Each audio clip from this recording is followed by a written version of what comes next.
It's showtime, it's yo time. It's game time, it's go time.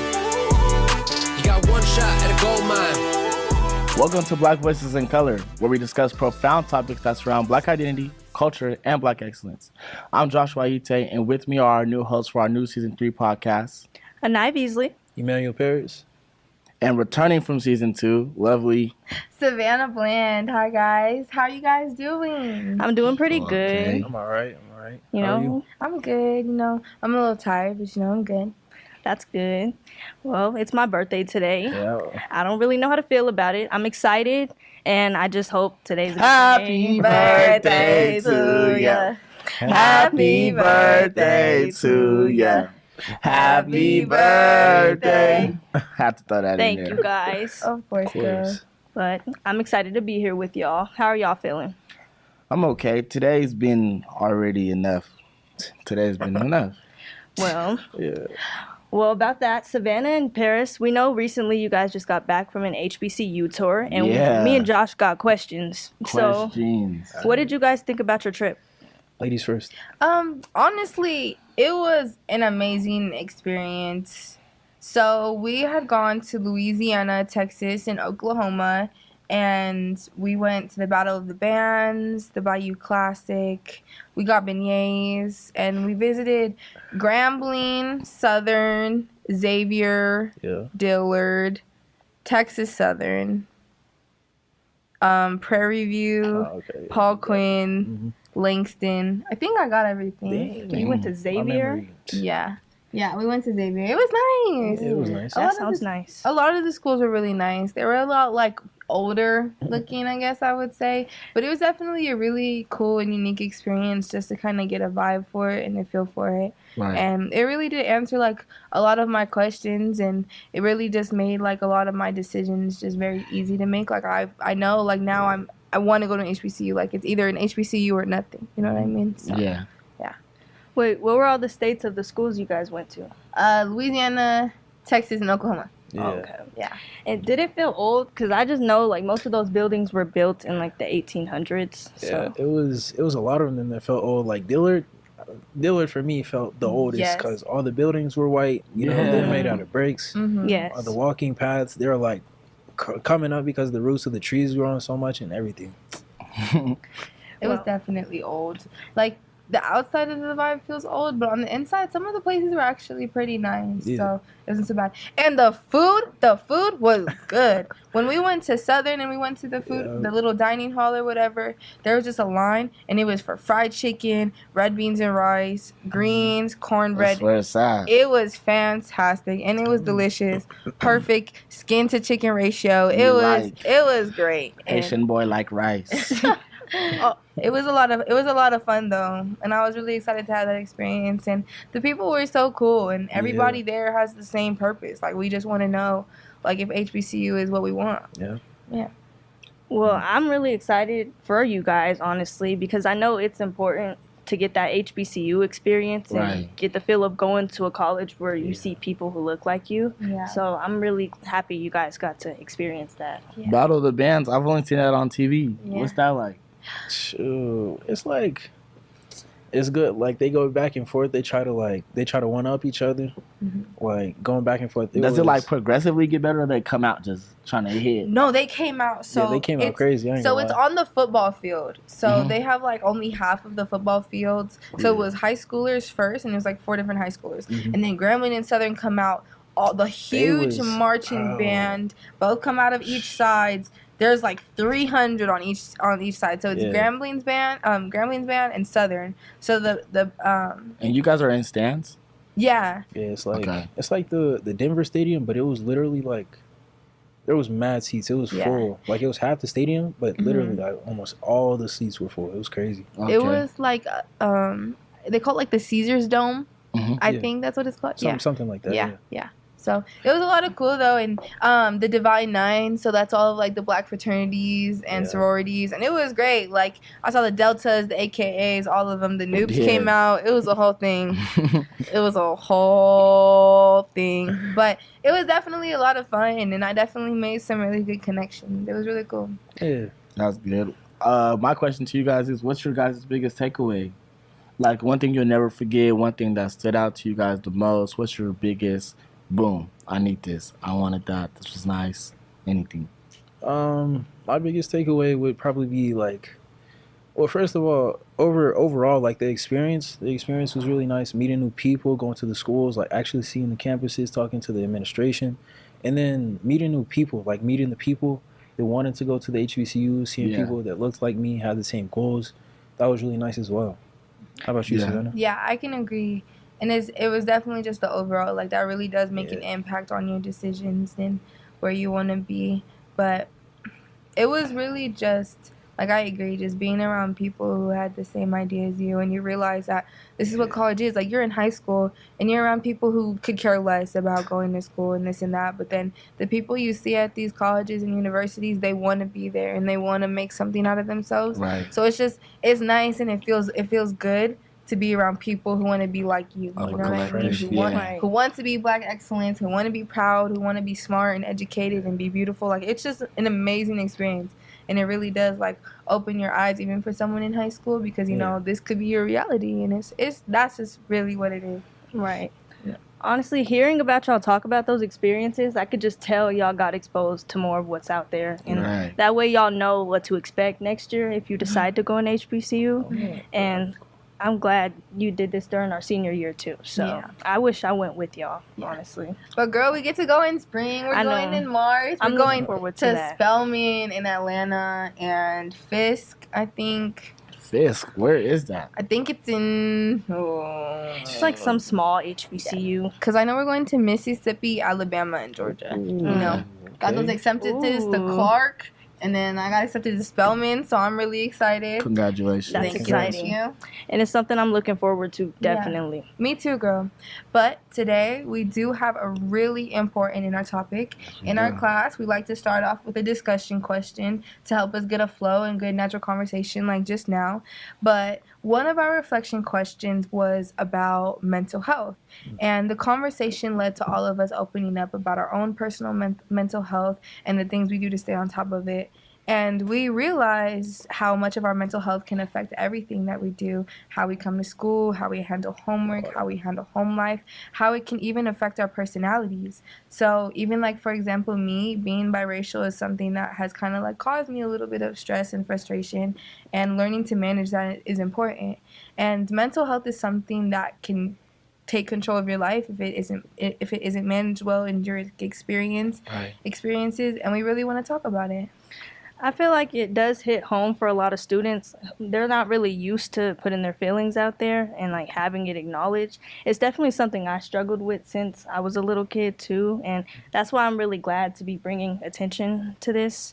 I know black kids, like how they feel every day when they attend school, they're not used to opening up about how stressful it could be completing their work or feeling like they can't even ask their teacher for help just from being judged and stuff like that. And I know anxiety and mental health are serious challenges that a lot of students deal with, specifically black students. And I don't think people understand how common it is for them to struggle with those emotions. Yeah.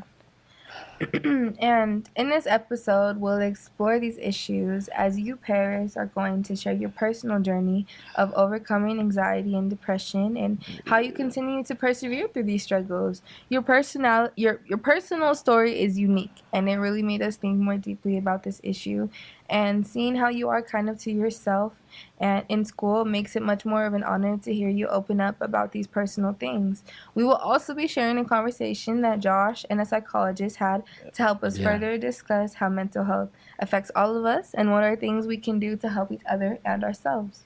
I want to just start off by saying I'm always really honored to be having these conversations with you where we get to be more intimate with each other. And I feel like I was really excited about this being our topic because, like I said, I struggle with these same things myself. And I'm really honored to be introducing your story as well, Paris. So, And it's an honor to share it. I hope some people can resonate and feel something from it. So here's my story. There's a moment in my life that I would like to start from. Imagine you're 10 years old and you're changing schools again.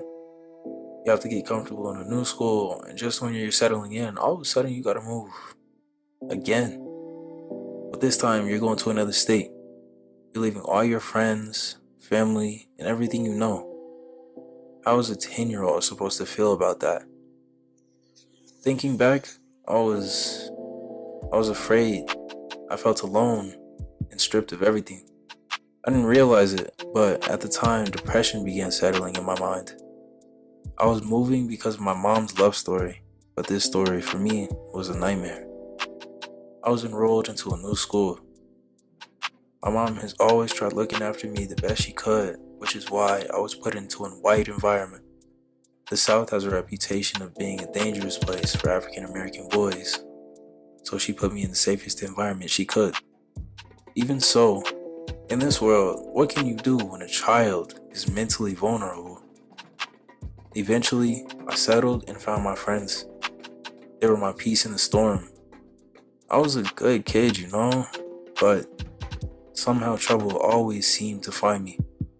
During school one day, I was listening to one of my teachers tell a story. I'd been sitting behind this string chair playing with the strings.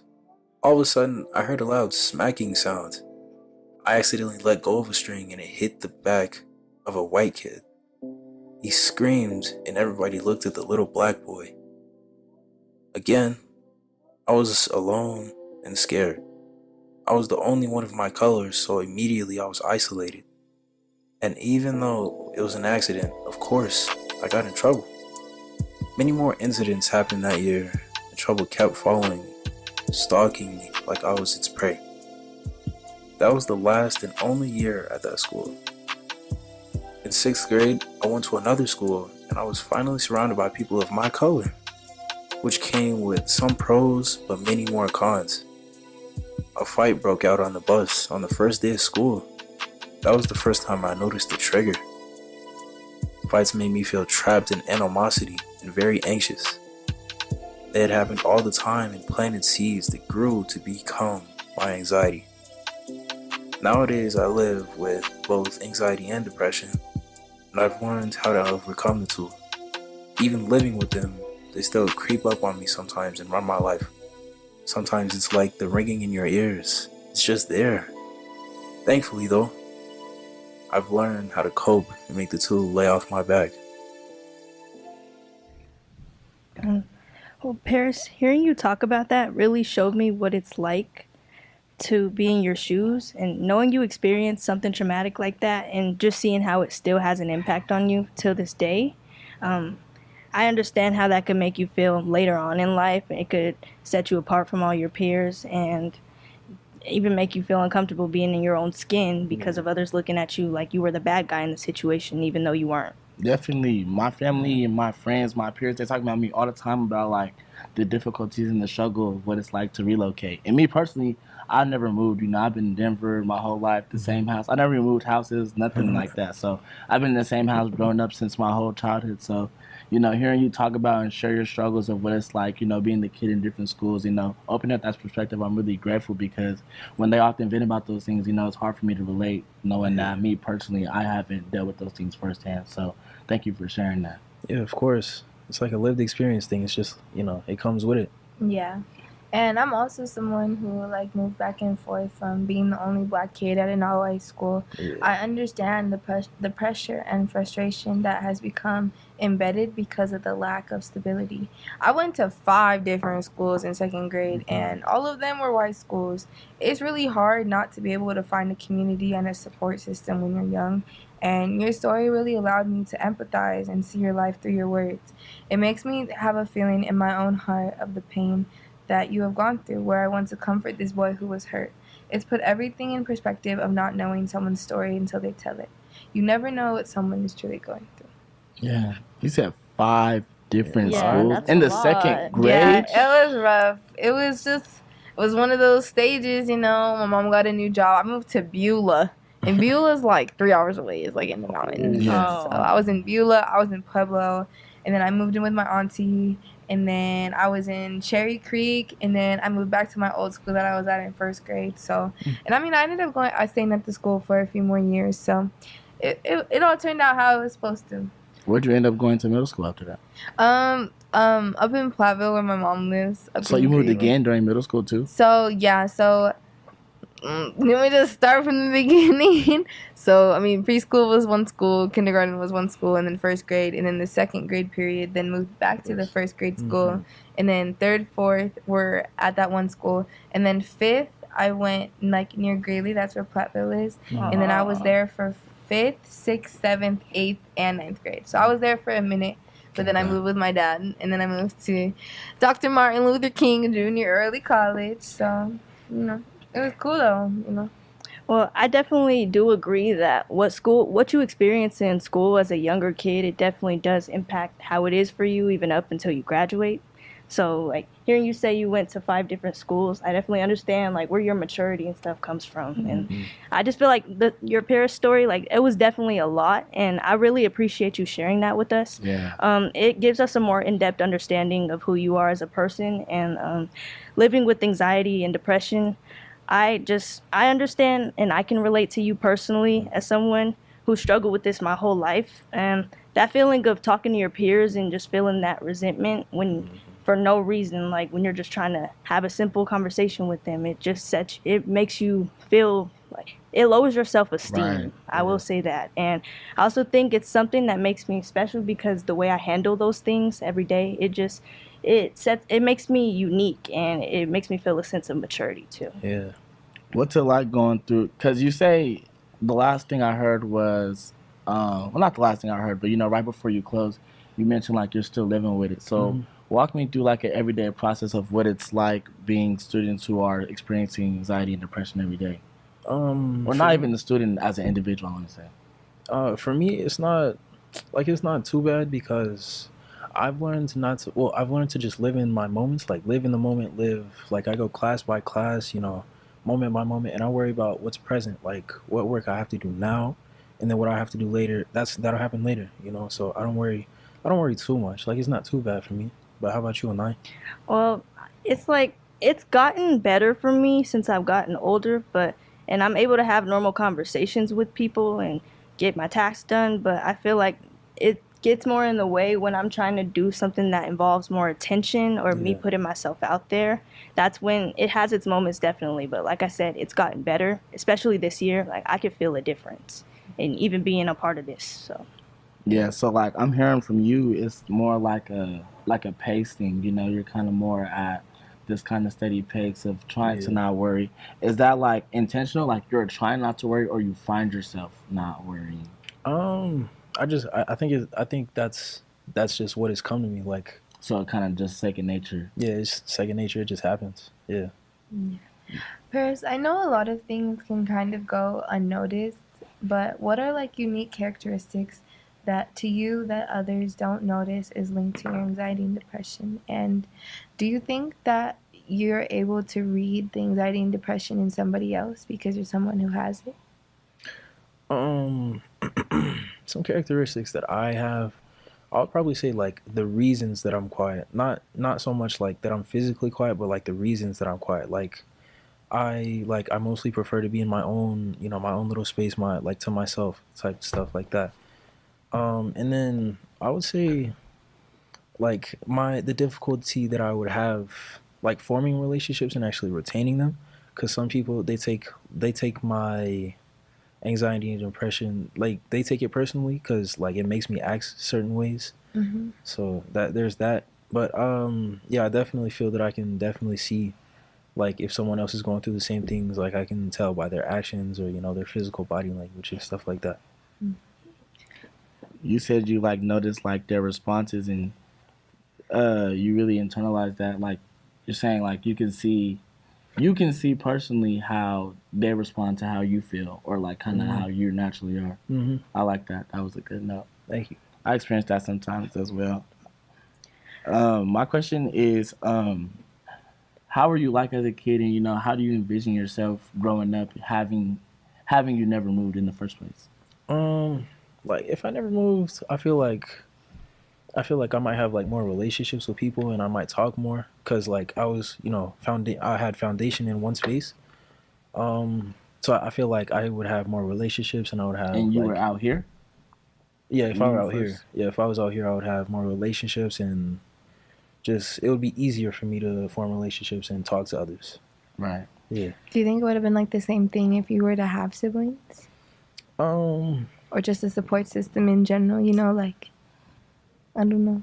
Like, if I were to have siblings during that time of, you know, the things that I went through, I feel like once again, I feel like I would talk more. Like, I feel like it would be easier for me to express myself and actually talk to others. And I don't think I would be like so towards myself. I feel like I would be open to more conversation and to more activities with other people. Yeah. Yeah. How do you think those experiences with not fitting in with your peers like have shaped the way you fit in like far as society? I feel like through what I've gone through, it's kind of like made me only rely on myself. So like being in society, it's easier for me to just be myself and worry about the things that I gotta do instead of like worrying about what a social group thinks. I'm right there with me. I'm right there with the things that I gotta focus on. And but you know, in a friend group, it's like, well, in a friend group, I attract the people that are like me. So it's better in friend groups, especially people like y'all. Y'all are some cool people. Did you ever think that you would be on a podcast sharing your story?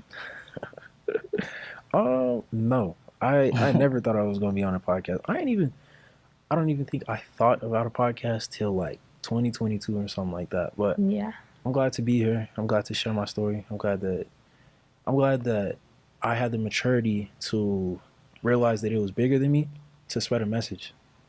Are there like instances where you feel like your personality kind of like held you back? Because you know, like you're saying, like you're kind of more drawn back from like social, and you know, you're kind of like distant from the friend group, but yet present. You know, like do you ever feel like, you know, there are certain times where like, dang, like, Bro, definitely like some instances are like school dances or like if I'm invited to go somewhere and did you go to homecoming and prom? I did, bro. I did. But Did you like it? I didn't like Yeah. like I liked it, but I was kind of like restricting myself like for who I am. I don't like I'm not the person to like get up and dance. So Yeah. it was kind of awkward for me because I was restricting myself. Yeah. But you know, I saw my friends having fun, so I enjoyed myself. Well, I understand when you answer the question about fitting in with society, when you get to a certain age, like I remember being in ninth grade and looking on TikTok and comparing myself to people who Right. didn't even know me. Yeah. And it's like you get to a certain point where you're like, who cares what people think? I'm just trying to find myself and what works best for me. So, and one thing I wanted to ask you is, what do you think the difference is between anxiety and depression, and what do people misunderstand the most about depression?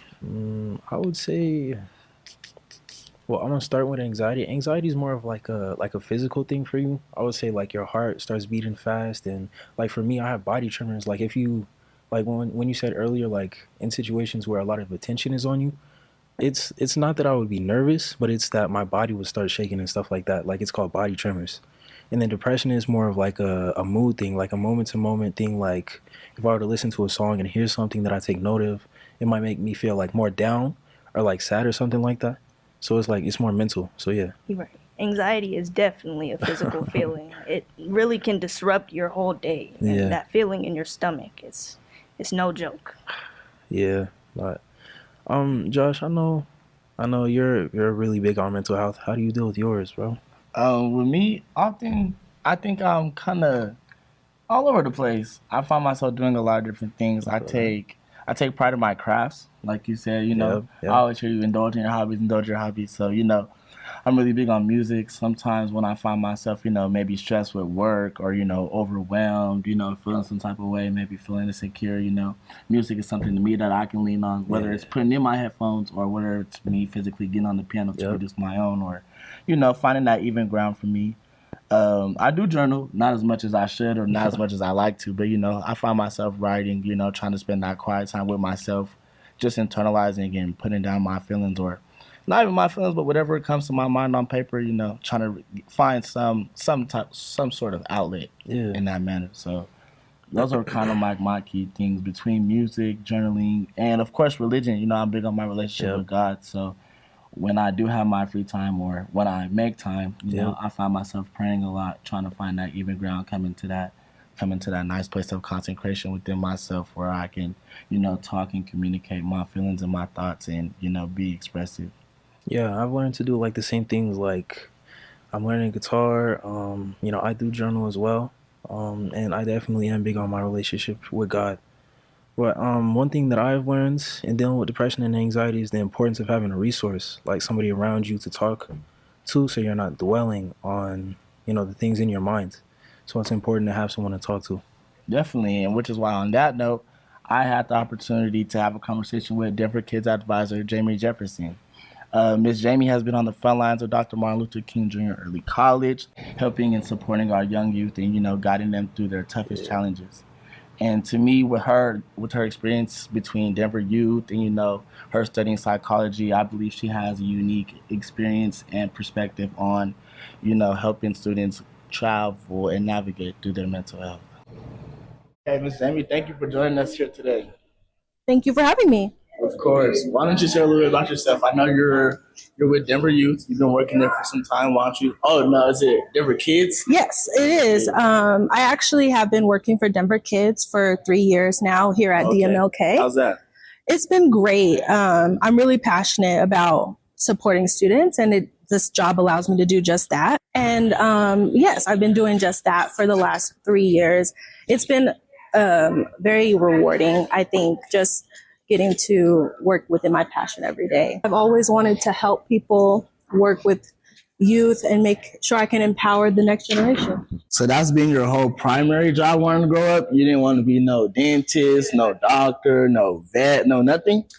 To be honest with you, I obviously had other aspirations in life, but I think that even in those roles, I would have been doing the same thing, like helping or educating people on that particular thing. So landing in this job, I think, ultimately fulfilled that need of mine. Yeah.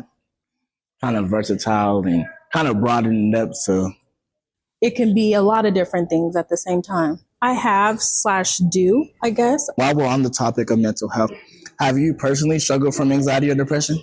Or maybe both? That's a great question. I definitely have in various points of my life, even as recently as last year. Have/do struggle with anxiety and depression, but I'm living proof that you guys can always get through what you're going through. So don't let any diagnosis really deter you from your life. Okay, and you speak on diagnosis. How important is that to you? You've been working with Denver Youth for about 3 years now. How often do you recommend, and how important is diagnosis to you? Well, that's a great question, because in my role, which I've held for 3 years now, but I'm not a therapist, I'm not a psychologist, so I don't personally do diagnoses. I am an advocate and a proponent for getting a professional diagnosis, though. Don't just go out there and take what you read on the internet or hear in TikTok videos and think that that's going to be you, and now you have this label for yourself. Like, always go to a professional. And how would you define anxiety, depression, and how would you say they differ from one another? So anxiety is basically an intense worry or feeling of perceived or real stress, like things that may happen, things that haven't happened stress you out so much that you might even have a rapid heartbeat. And that's like a physical symptom of anxiety. Right. Whereas depression is described as like low mood, lack of motivation, and emptiness, just like nothing excites you, nothing interests you. So definitely, while they can co-occur, they are also capable of happening individually. And I think each person's anxiety and depression can look different. Right. There's social anxiety, and so that's just social situations causing anxiety for people. The major difference is what triggers them. And other than that, they're both mental health conditions. So there's tons of other ones out there, but these ones are really prominent because of like their mood based and emotion based. And just to clarify, you say that they differ from another by the way they are brought up and triggered. Yes. And are there any demographics or, particular age groups that are more vulnerable to anxiety and depression? Yeah, there's definitely research out there that states that young adults, typically between the age of 18 and 24, are more vulnerable. I thought you would have said teenagers. I know that is a common misconception. I think people don't realize that during your teenage years, you're already going through puberty. You have the teenage angst, as we like to call it. Yeah. That kind of, I think, convolutes what a lot of people feel and experience. But once you become an adult, it's easier to like recognize these patterns and be able to speak to what you're going through and get a diagnosis. Many people, that's not to say that teens don't still get diagnosed. That's not to say older adults don't get diagnosed. Right. But just to be, to specifically state which demographics are more susceptible or vulnerable. So there's definitely barriers when it comes to socioeconomic status, gender identity, and age that get in the way of people getting access to care. And can you just touch bases on like some of them barriers? Yeah, I would say that cultural differences, parents not being as informed or supportive about mental health as well. Being a kid, only having so much control over your life as is. Or even being an adult, only having so much money and then therapy being expensive or not really having the resources. So definitely when you're young, I think it's easier to get help as opposed to when you're older. Right. Yeah. Okay. Thank you. What are some of the, what would you say is some of like the common traits you see in kids that are struggling with anxiety, depression? Some common traits for anxiety are students who are really shy, really quiet, students who maybe get really nervous easily. It could be in a crowded room. It could be in an empty room. Yeah. Like they could be talking to me and be feeling that nervous energy. That's definitely a sign that they might have anxiety. But depression is definitely going to look a lot different. It's way more drastic. Like you might not even see that kid because they're so unable to get excited about even coming to school. So that person misses a lot of school, or they try to hide when they're here. They don't have a lot of friends. They say to themselves, could be some signs. They don't want to make friends. They don't have any interests or hobbies or things that they're doing. What responsibility do you feel like students have in their own mental health? I definitely think that students' mental health is their responsibility, but not theirs alone, if that makes sense. Okay. You're responsible for knowing or getting educated about mental health. Right. And then being able to apply what you learn, whether that's coping skills, whatever you talk with your therapist about that you need to work on. I think that's like a general responsibility that we all have to our mental health. But also, I think it's your parents' responsibilities to support you in that. Right. Because if they don't, then again, they create a barrier to help and support that you actually need. Right.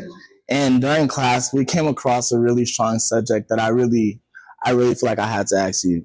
So in class, we were discussing about, outside factors and how influential are they into students' mental health. And so my question to you is, how important and do teachers and should teachers play a role in students' mental health? That's a good question. I'll start with do teachers play a role? I think to some degree, yes. They should be knowledgeable and educated on it and know what to look for and know how to work with students who have these issues. Address it. Address it.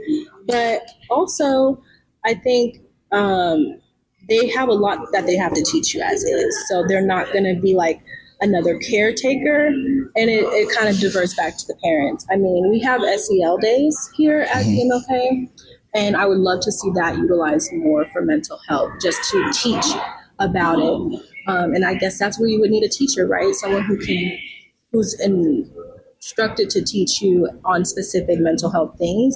But as far as that, no, I think what happens outside of school and what you end up needing is ultimately going to be your responsibility, your parents' responsibility. So it's kind of like a little bit yes, but a little bit no, because teachers I think that's a good conversation, a good question to ask, because teachers do feel a pressure to help, but they're also tied to so many different things that they often can't really help, or they can only help but so much. So just to not give it their full attention, but to be aware of it. I think that's what teachers' role is.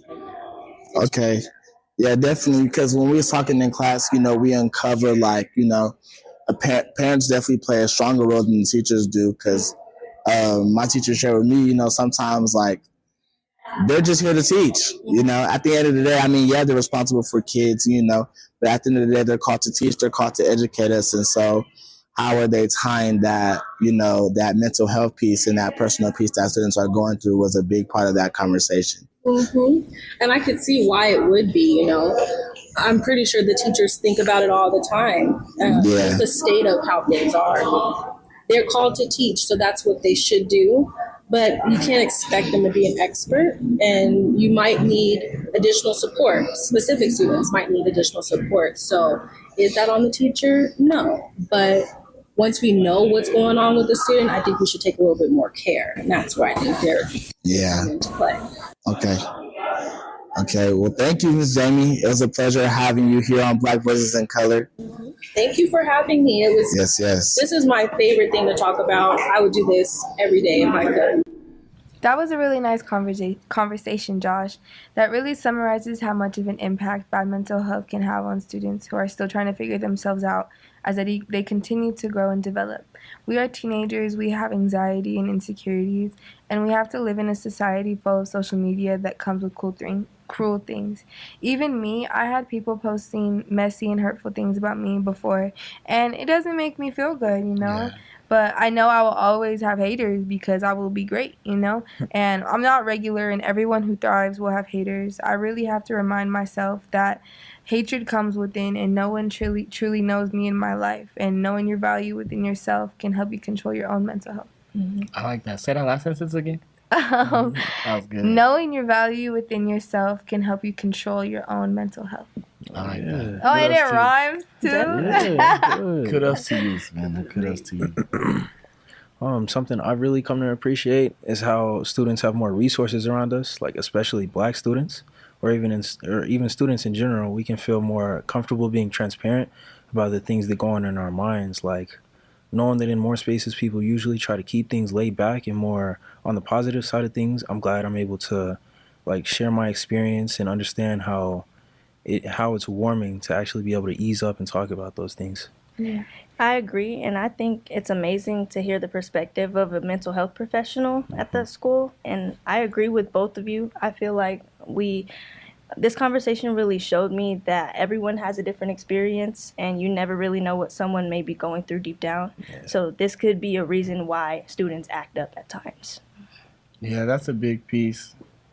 Well, as we come to a close, thank you guys. We really do hope you guys enjoyed our conversation here today. Mental health is very important, and I highly consider that if you are a person struggling with mental health, that you do, take your time. And I agree with Paris. I'm really big on pace.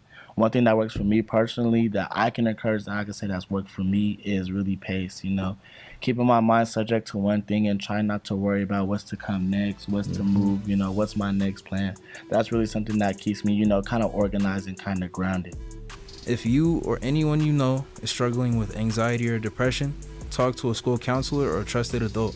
You can also visit dpsk12.org and find lots of mental health resources under the Exceptional Student Services tab. And you can contact the Suicide and Crisis Lifeline by calling 988. If you want to enjoy our show, please let us know how you're feeling about our topic so far and what we will be discussing as a whole.